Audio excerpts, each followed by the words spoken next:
GOC guitars. Are they any good? And how do they compare to the elephant in the room? Long story short, I'm pretty impressed with this guitar. I think the quality is actually quite good for something that is half the price of a Strandberg.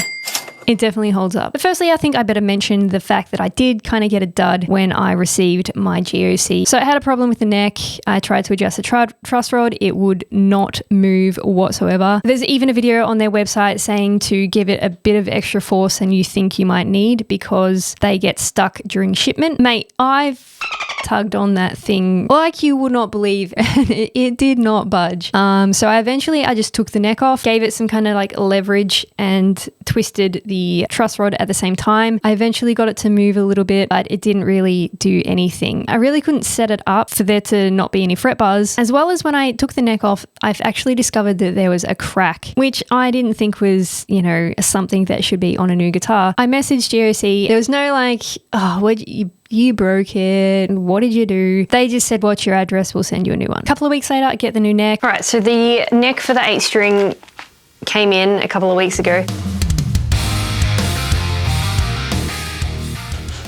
Smells kind of funny, but I won't judge it. Now, if I recall correctly, he said this was an updated neck. Oh, and it is. Is it? Okay, so I'm not seeing any cracks.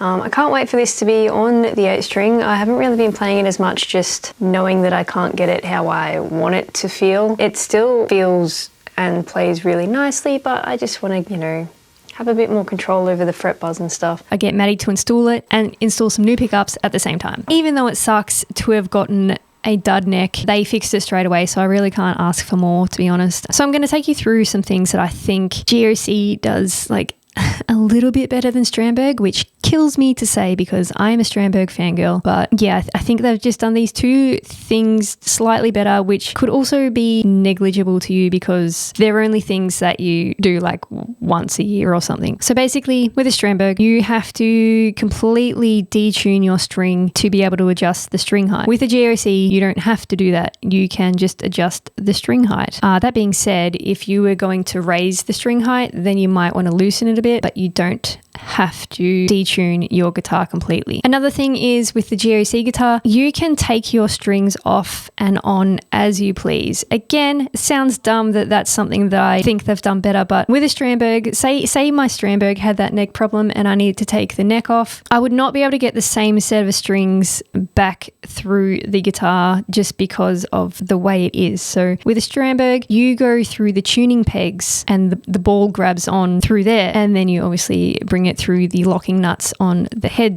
headstock.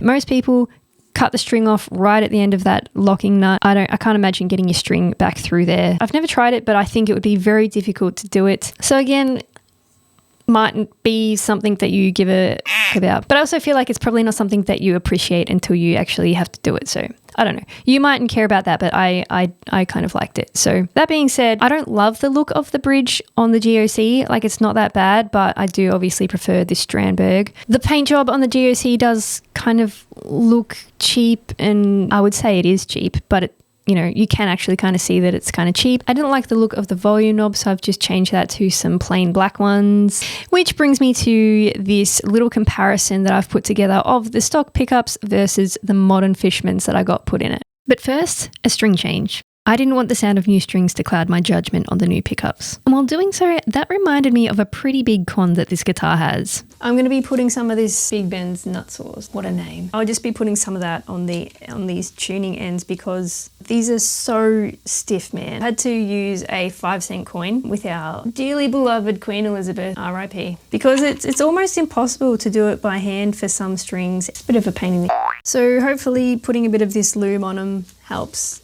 at least a bit, and I'll be a happy lass. Let me know what you think of the pickup comparison, and don't forget to like and subscribe.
Definitely feels so much different to have the moderns. I feel like it's more of a controlled low end. There's less boomy, muddy kind of low end. It's a lot more crispy and defined. So there we go, guys.